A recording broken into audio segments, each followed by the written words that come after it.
Hi everyone, how have you been doing? We've been stuck in our homes for over 60 days now, and it's now May 16. So what happens now? Okay, so the IATF issued a lot of resolutions about this. There's IATF Resolution Number 34, 35, 35A, 36, and the Presidential Spokesperson Harry Roque has also uh, gave us also different statements, no? And also the Interior Secretary Eduardo Año. My team and I prepared a sort of summary, primer of what are the changes or what are the industries that will operate starting May 16. Basically, we just want you to understand what May 16 is going to be all about moving forward. Okay, so here we go. Okay, so let's start. Hello, May 16. What now? That's the title of our uh, lecture series today, no? Because a lot of people mistake it that just because May 15 is done, which was the original deadline for the extended ECQ, they think everything's back to normal. So before we start, we want to do a disclaimer. Okay, so the foregoing information and or opinion are based mostly on issuances and resources as of 12 p.m. of May 15, 2020. The situation is currently fluid and the foregoing may change from time to time or their interpretation may vary and change as the hours or days develop. The foregoing presentation was prepared for general information purposes only. The information and opinion presented should not be construed or create or constitute an attorney-client relationship. It's not intended as a solicitation, not intended to convey or constitute legal advice, and not a substitute for obtaining legal advice from a qualified attorney. You should not act upon any such information without first seeking qualified professional counsel on your specific matter. Okay, so let's get that out of the way. Our sources of information for this particular presentation is the IATF Resolution Number 34, IATF Resolution Number 35 and 35A, which was actually just issued today, IATF Resolution Number 36, the Transition Infographics, press statements of spokesman Harry Roque, news reports on Interior Secretary Eduardo Año statements, and we inject, of course, a little bit of opinion and interpretation of our understanding of the above sources. So, May 16, today's May 16, what now? No? Some people forget that COVID-19 is still here. It's not yet gone. There's no vaccine yet, and COVID-19 is still here. It's not yet gone. So that's one important fact that people forget, and they decide how to move forward, forgetting that fact. But if you remember, or if you keep it in your head that COVID-19 is still here, then you can actually act accordingly. It's easier to understand and appreciate why the government issued such community quarantine guidelines and why we're being subject to so many regulations and asking us to comply with so many things, no? So, to be clear, right now, the whole Philippines is in some form of CQ or some form of community quarantine. As of May 16, there is not one place in the Philippines that is not under any form of community quarantine. So it was actually mistakenly announced that somehow there are some places that they feel free already. They should act and think that they're already back to normal. There's no such thing right now. There's no such thing as back to normal right now. As long as the virus is around, right now, I think the government's directive is to put us in some form of ECQ. Okay, so we only have ECQ, MECQ, and GCQ as of today, no? As of this particular hour. There's no MGCQ anymore. Originally, it was announced that there was a low risk area without putting it into CQ. Then it was modified later on to MGCQ, no? But as of this hour, no? As of this recording, There's no MGCQ anymore. No, so the government sort of realizes that the virus is not yet gone. No? So the virus not being gone, it's still essential that there's some form of general community quarantine going around. Okay. So areas that and their respective classifications beginning May 16, 2021. So this is where we are right now. Metro Manila, Laguna, NCR, municipalities of Pateros and Cebu City is definitely considered a high risk areas. No? So we are still under modified ECQ, MECQ. All other parts of the country are under GCQ, whether you're moderate risk or low risk. So that's a very simple way of thinking about it. If you're not in Laguna, in NCR, or Pateros, or Cebu City, you are under GCQ. Okay? So under IATF Resolution Number 35-A, there's no more MGCQ. All low-risk areas are now under GCQ. Okay, it's important for us to actually understand how COVID-19 is transmitted, for us to appreciate the concept of a community quarantine. So we're being forced into this community quarantine without some of us understanding how COVID-19 is transmitted. So first of all, I want to remind everyone again that COVID-19 is still around as of the time of this recording. No? I wish that tomorrow it's gone. I wish that May 17 it's gone, but it's not. It's still around. There's no vaccine yet as of this day, and in in all reality, creating a vaccine really takes some years for it to become safe and available widely. So, even the end of the year is really quite optimistic when you think about it. So, COVID-19 is transmitted by direct contact with an infected person or indirect contact with the surface. Pag may nahawakan tayo in the immediate environment. No? So direct contact with an infected person. That's why we're being asked to wear mask.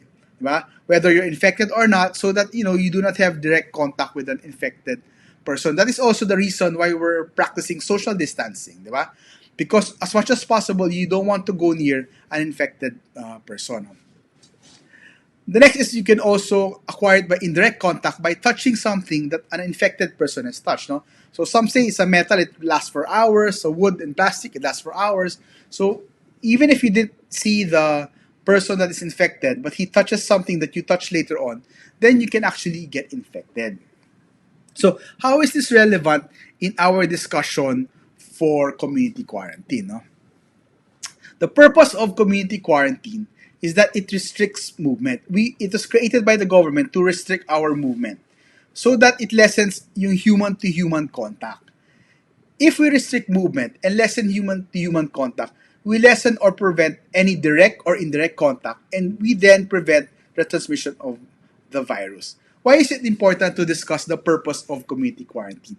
Because a lot of regulations will come out. Sometimes it will affect how we do our business, how we run our lives, di ba? We always go back as lawyers, we want to remind we want to be refreshed of what we learned in law school. That rules can be issued, but it has to fall under substantive due process. So the purpose and means test.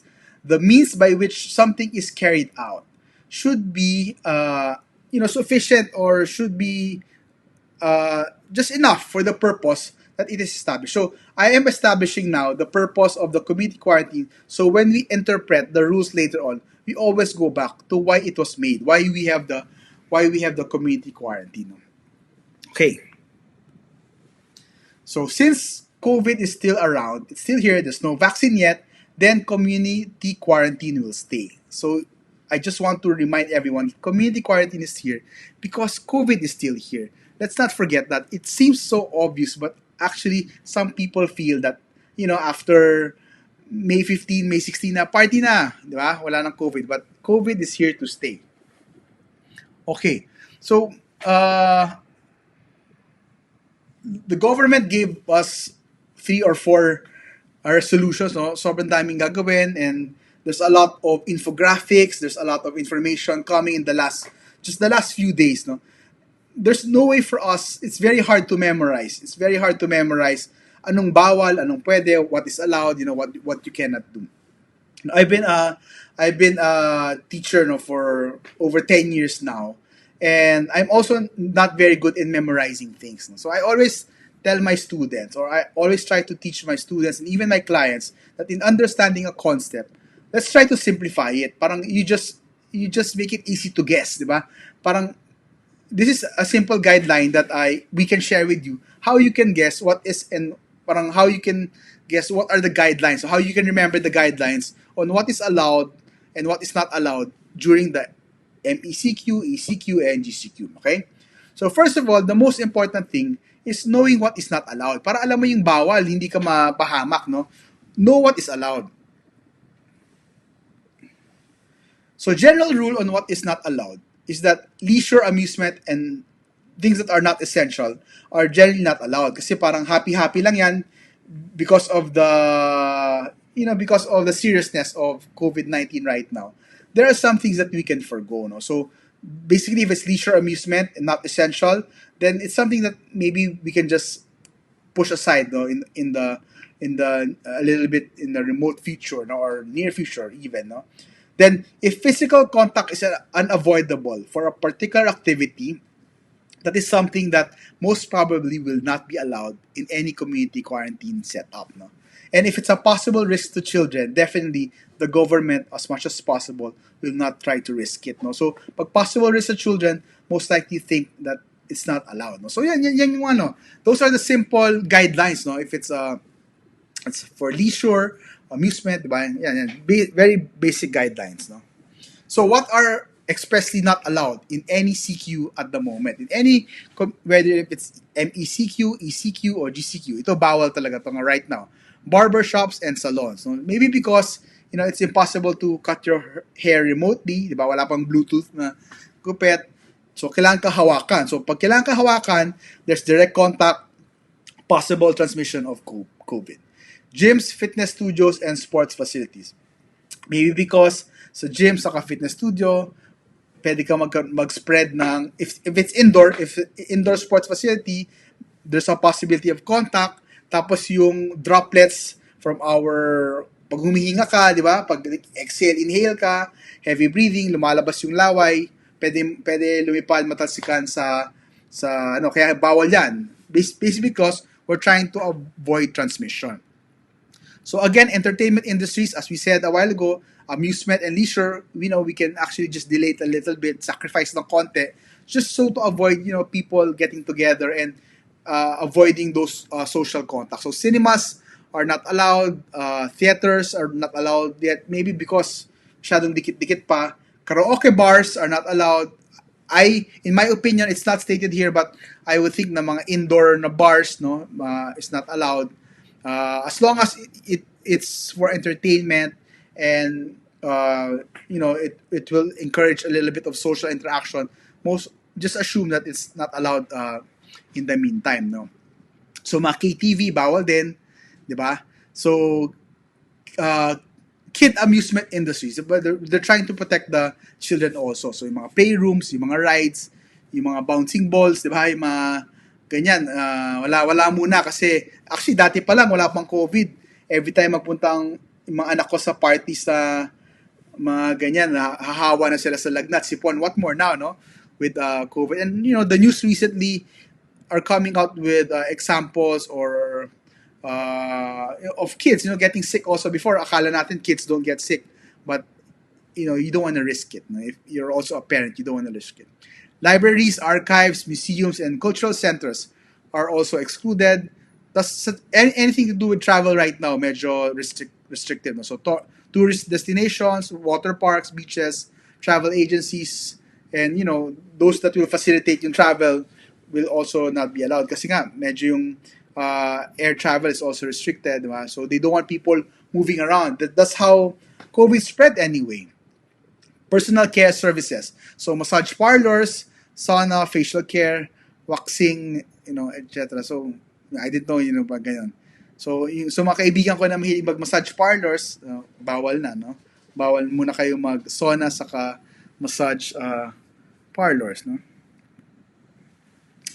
Not allowed in any, so we also this one's very peculiar. I don't know why this was included among those that are not allowed during ECQ and MECQs. That real estate activities such as buying, selling, subdividing, and appraising. Maybe because iniisip na you're signing contracts, di ba? Or magbebentahan kayo, there's tripping. I think yung tripping iniiwasan dyan because you will have to go out, di ba? Limited ang movement sa MECQ eh. So, buying and selling, subdividing real estate, you have to see it, di ba? Kailangan mag-due diligence. Appraising, you have to go to the property. I think it's prohibited because it violates yung restriction of movement, no? So, maybe that's why, no? But leasing is allowed for some reason kasi mga pogo hindi makaka-operate pag walang leasing, di ba? So, maybe I'm just speculating. Yeah. Okay. So first stage is we find out what is not allowed. Once what is not allowed is clear to us, the next thing is to know the general rule. If you look at through the list, pinakamarami dyan yung 50% MECQ, 50% you allowed yung industry, but 50% capacity only in MECQ. And pag GCQ, yung industry na yon allowed na 100% capacity. So, ang general rule, actually, yan ang pinakamaraming instances now that we are in MECQ. If you are not part of those prohibited, most likely, you just have to assume that you're allowed to operate at 50% capacity starting today. Or, pag GCQ na yung area mo, 100% capacity ka na. So, pag MECQ ka, more or less, 50% capacity, pwede ka na mag-operate. But always practice safety protocols. Okay, sa totoo lang, in my personal opinion, my personal sentiments, dito tayo magkakaleche-leche na, no? Kasi, basically, binuksan na yung economy, which, we really also need. Pero, not everybody is really practicing safety protocols. During the ECQ lang nga, hindi natin sinusunod. Iba nga, nagpa-party pa, nagmamanyanita, di ba? So, hindi natin na, I don't think that we as a people are ready for it, but, yan, it's open na. So, legally speaking, most of the industries are now allowed 50%, except those na sinabi natin. No? So, just think about it. If it will violate social distancing or magkakaroon ka ng contact, there's a chance that you will transmit COVID, most likely bawal ka or you limit your capacity. The reason why it's 50% capacity only because pag mas maluwag yung office mo, they assume that you can distance yourself at 1.5 meters hiwalay-hiwalay. It's not crowded, no? And also, limit yung elevator, limit yung transpo, One thing lang, which I will discuss later, is that during MECQ, public transport is very, very limited, no? Or very restrictive. So, mahirap din for your employees to come in even if you open during MECQ. Personally, for me, I have decided na to just do the work from home first. And yung staff ko na kailangan maging physically present, hindi ko muna sila papasukin. Kasi parang I want to see first how the commuting goes eh. Diba? Kawawa naman din sila. Sila igagawin mong guinea pig, no? They might as well iba, yung mas malakas loob, sila na muna yung guinea pig natin. But the next 2-3 days, we will see from the news, no? How it's going to go. Okay, stage 3, or understanding all of this. Understand what is allowed in all or both MECQ and GCQ. If you want to go into business already, di ba, assume mo muna 50% lang ang pwede sa'yo if you're in Metro Manila. Pero just in case you want to go further, then this is the time that you find out if you're 100% capacity. You can operate with 100% capacity. This has been allowed in all kinds of CQ from the start, no? So, shopping for essentials, di ba? Siyempre, you have to eat. Obviously, common sense yan eh. Kailangan mo ng gamot, di ba? So, food, medicine is actually allowed in all CQs, no? Then, work from home has always been allowed, in my opinion, in our opinion, work from home is allowed in any industry as long as that, you can work from home. Kasi, you do not naman affect, you don't come into contact with anybody, you prevent the transmission of COVID-19. So, hindi ka kasama dyan sa prohibitions kasi you're working from home, no? Okay. So, yung category 1, this is how you memorize. For me, I group them together, no? How you memorize the category 1 industries. Industries that are allowed in all kinds of community quarantines, all kinds of CQs. So obviously, essentials for food and medicine of humans, animals, and plants, no? So agriculture, forestry, fisheries, manufacturing, di ba? Of food, beverages, pet food, feeds, fertilizers, hospitals and clinics, then essential retails, grocery markets, drugstores, and food preparation and water refilling. No? So, but of course, laging keep in mind, keep social distancing. So most of these are for takeout, delivery, walang dine-in pa. Wala pang dine-in because iiwasan nga natin yung magkakahawakan, nakatawaan tayo, no? So, yun ang mindset. Ulit-ulit sa head natin, social distancing. Okay? Tapos, of course, if this is available, there should be also means to deliver the products and the essential products. So, open yung logistics, open yung delivery service, di ba? Tapos at the same time, yung pag-ayos ng machines ng mga essentials, yan, nasira yung oven nila, nasira yung ref, nasira yung aircon, kasama yan sa mga essentials sa category 1 na open at all, 100% capacity. And of course, obviously, utilities, power, communication, and sanitation. Kaya nga nasingit dyan yung laundry shop kasi syempre, ayaw mo naman, yung sa damit kasi, nakukuha din yung COVID dyan. No? So, kailangan labahan. No? Laundry shops that are self-service, they had to open it. It's for sanitation purpose. Then, sa construction, for healthcare and risk reduction for category 1. But later on, I'll show you that construction is also open right now already for other fields, no? Other fields of construction. Okay. So, ito pa yung ibang industries na allowed in all CQs 100% capacity, no? So mining, quarrying, postal services, real estate na leasing, di ba?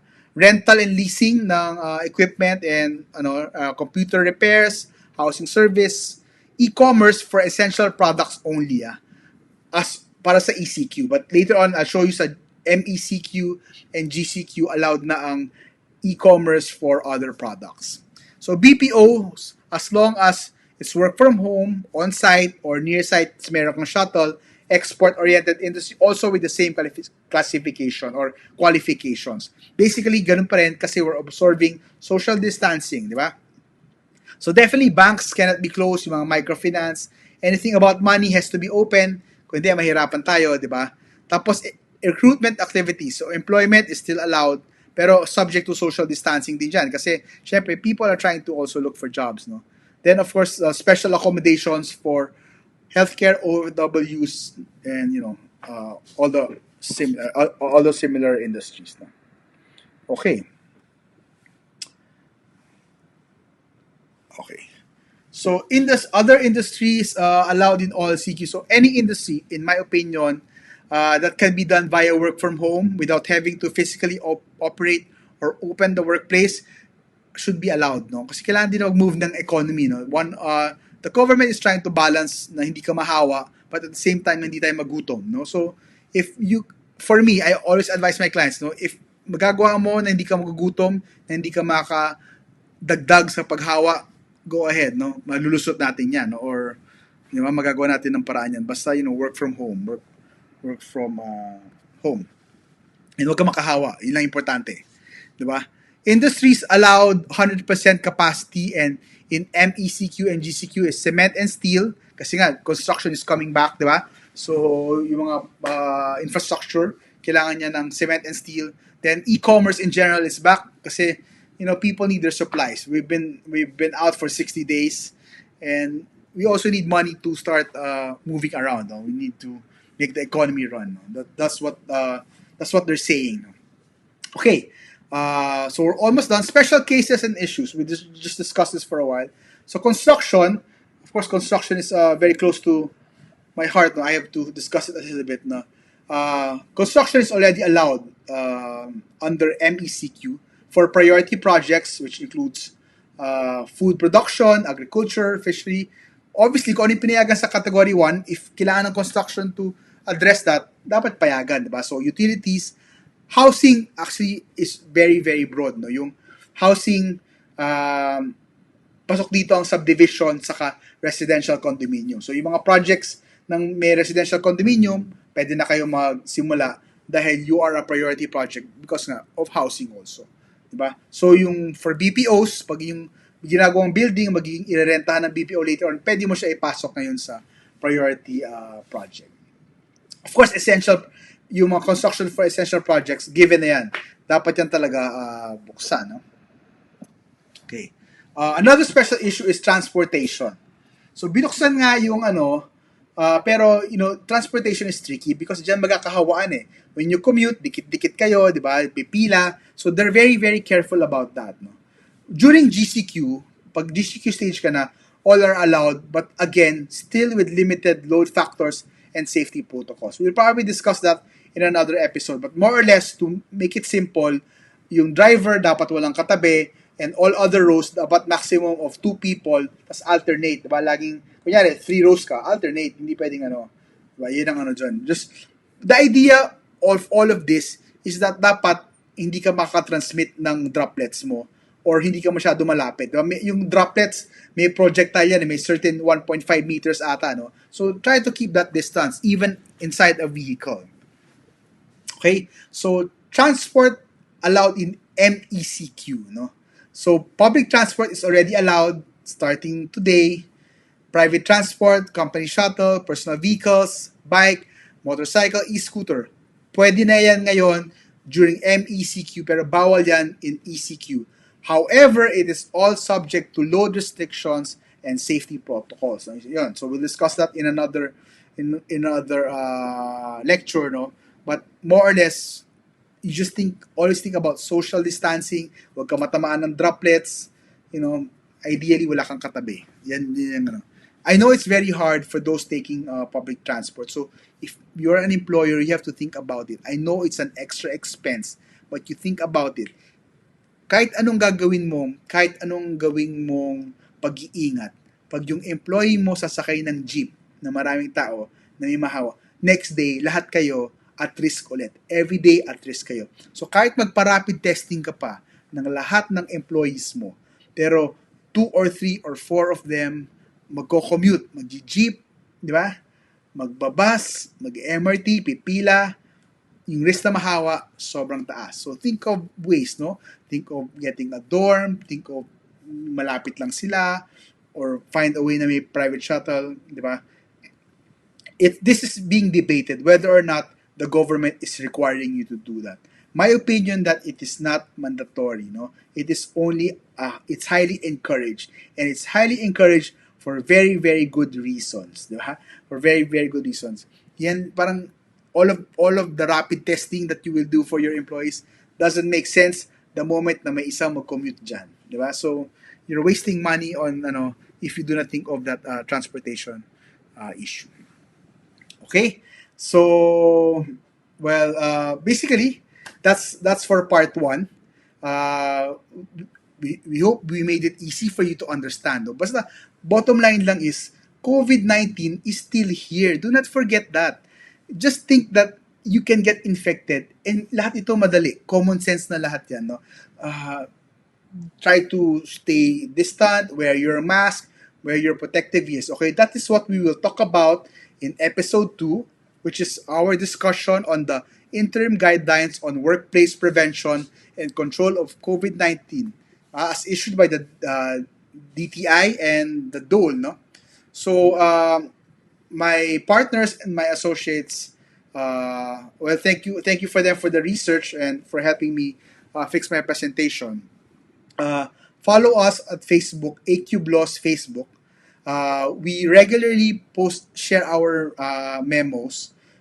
Initially, we do this only for our retained clients, but we realize that we cannot protect our retained clients if we do not protect the public in general. That's why we are sharing the information also for free, so that the more people that are aware, the more people that are educated or made knowledgeable of the things that we have to do, mas malaking chances that we are also all protected, no? So yun, follow us there or email us for any questions. We really want to help out everybody or anybody that we can during this confusing time. No, we are here for you to help you recover. We are also trying to recover ourselves, no, but we are all in this together. So thank you very much. I hope you enjoyed and hope to all see you soon in better days. Thank you.